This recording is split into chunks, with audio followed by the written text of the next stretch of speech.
Hello, my beautiful soul followers. I hope everyone is having an amazing start to their day.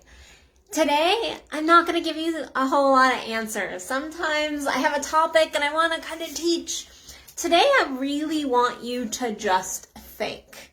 So yesterday, I posted a question on both my personal and my coaching page.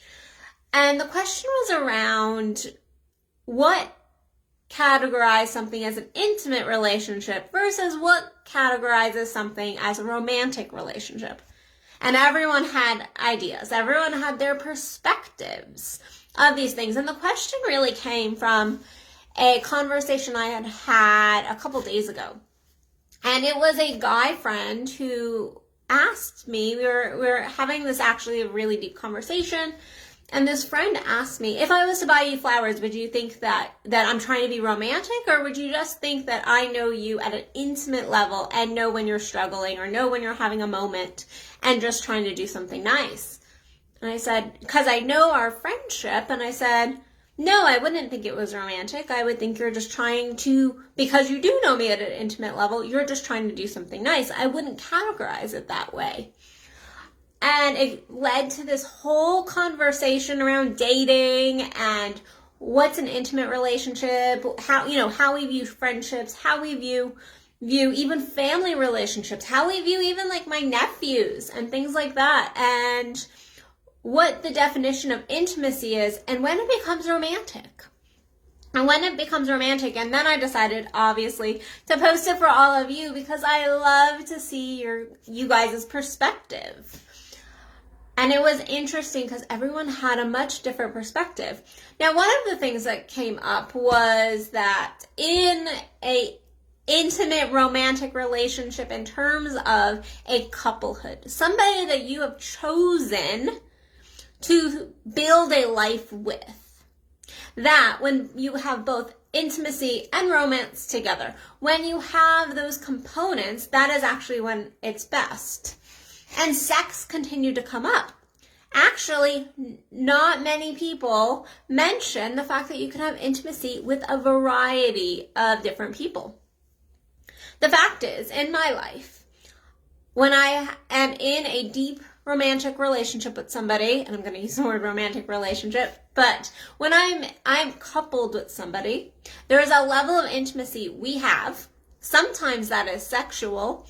Well, actually, that's usually sexual, but the fact is there's different levels of intimacy I share with that man that we're going to, different levels of vulnerability that I'm not going to with anybody else in my life. But then I have friends, and there's a different level of intimacy, a level of intimacy that does not come in my romantic relationships with the person I'm actually having sex with. It's a different level of intimacy. Oftentimes it's a sisterhood intimacy or like a brother-sister kind of intimacy with my guy friends. It's a different level of intimacy. It's a different piece of me. Not that we're hiding different pieces of each other, of ourselves, but they bring up different pieces within. When I'm with my nephews, guess what? A different level of intimacy with them. I wiped their booties when they were babies. There's a different level of intimacy. But a lot of times we look at intimacy and we want to label it as sexual. It's only okay in romantic relationships. It's only okay if we're having sex with somebody. And I feel like this does a disservice to our other relationships.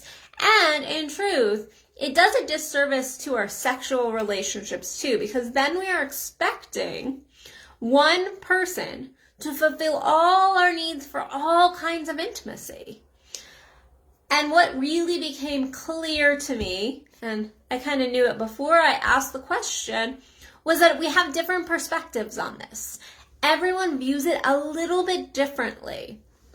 And so really the message and the thing I want you to think about and potentially go and do with the people in your life, and particularly any somebody that you're married to, you're dating, you have a committed sexual or romantic relationship, is to have this conversation about what is romance? What is romance to you? Because romance to you could be, oh, well, he buys me flowers and he does this, getting into love languages. Or romance could be, he talks to me like this, or like he's a little sexy here, or he does the dishes. That can be romantic.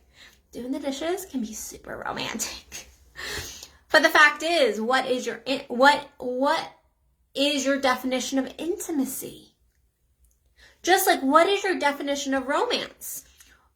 And then when we get into a coupled kind of relationship, what are the boundaries of intimacy that we don't share with other people?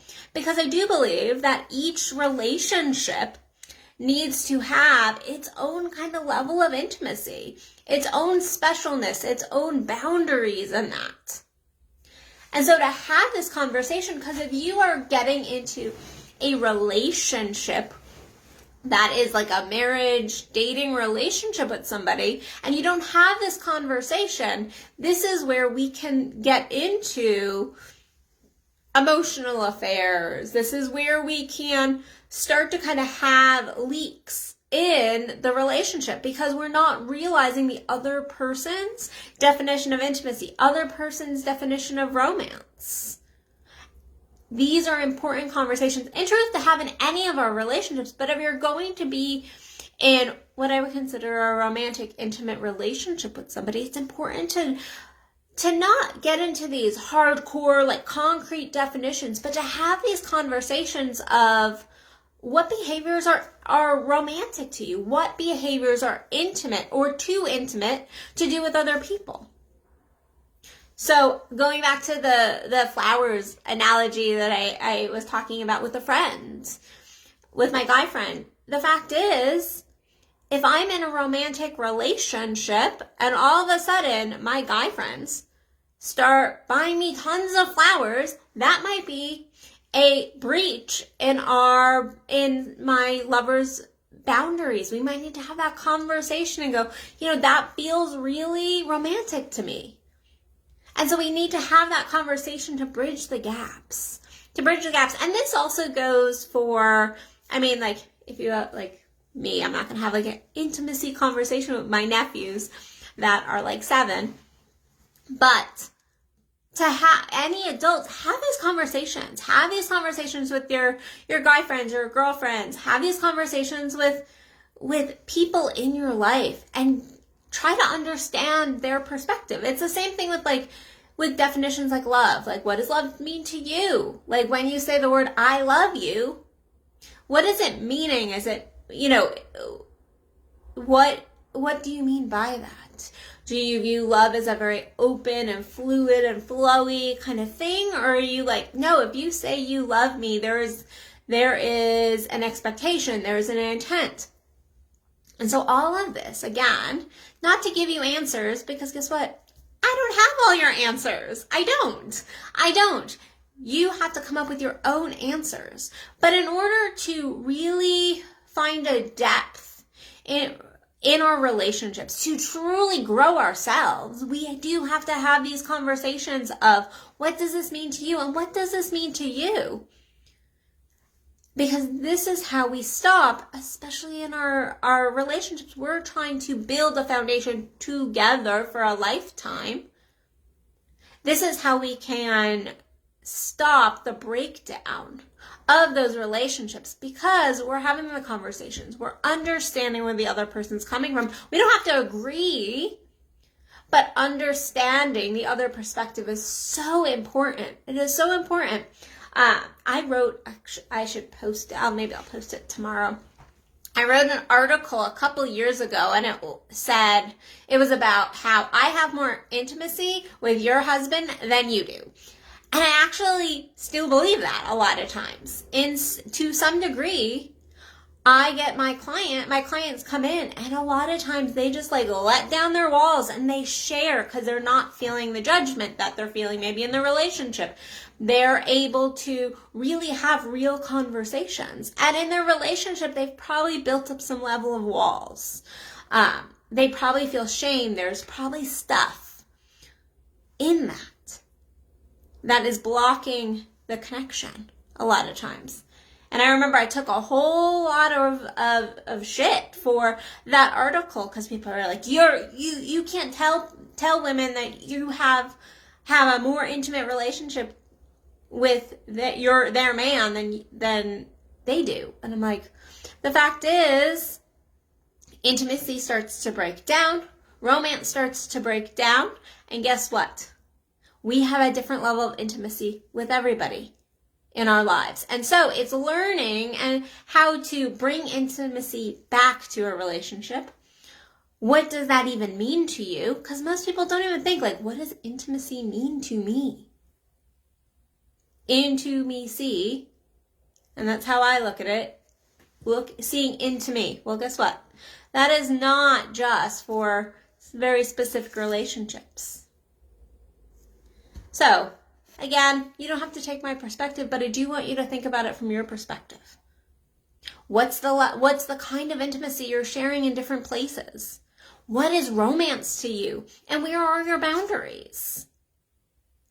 And when those shift, sharing that.